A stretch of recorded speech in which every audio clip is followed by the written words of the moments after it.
So today I'm going to be reading a famous English poem. This is Sonnet 18. It was written by possibly the most famous English author of all time. He was a playwright, somebody who writes plays. His name was William Shakespeare. And this is a very famous poem in English, like I said before. I'm going to read it, and then we're going to talk about a little bit concerning what it means. So the poem is, "Shall I compare thee to a summer's day? Thou art more lovely and more temperate. Rough winds do shake the darling buds of May, and summer's lease hath all too short a date. Sometime too hot the eye of heaven shines, and often is his gold complexion dimmed, and every fair from fair sometime declines, by chance or nature's changing course untrimmed. But thy eternal summer shall not fade, nor lose possession of that fair thou owest. Nor shall death brag thou wanderest in his shade, when in eternal lines to time thou growest. So long as men can breathe or eyes can see, so long lives this, and this gives life to thee." So what Shakespeare is talking about here is a woman that he finds to be wonderful. He finds her attractive, and he finds her probably very nice and probably kind to him. And he says, "I will compare you to a day in summer."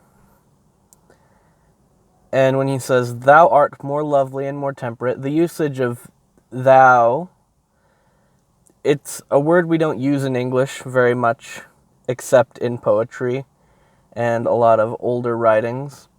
It basically is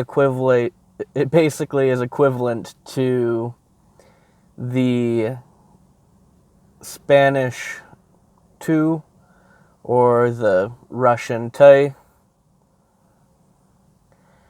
and it's singular and informal. We used to have both the singular and formal, like Spanish and Russian both do, and the formal plural you. We got rid of the singular informal, and so now we only use the formal plural, except in poetry, like I said, which is you. So he says, "Thou art," or you are, "more lovely and more temperate." The word temperate means, well, for weather, neither too hot nor too cold. For a person, it would mean somebody who's calm, somebody who's constant, somebody who's not overly emotional or overly dramatic.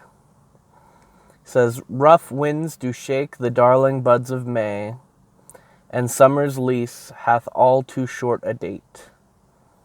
What that means is that time breaks down the spring flowers, and summer, its lease or its ability to stay, is short. "Sometime too hot the eye of heaven shines, and often is his gold complexion dimmed, and every fair from fair sometimes declines, by chance or nature's changing course untrimmed. But thy eternal summer shall not fade, nor possession of that fair thou owest. Nor shall death brag thou wanderest in his shade, when in eternal lines to time thou growest." So, here in those lines, what Shakespeare is saying is that all things have their end. All things can change. Nothing is constant. A summer day, although normally warm and enjoyable, can sometimes be too hot. It can sometimes get cold even in the summer. Nothing's guaranteed. But her loveliness and her just awesome person that she is never going to change for any of that. And he ends the poem with, "So long as men can breathe or eyes can see, So long lives this, and this gives life to thee.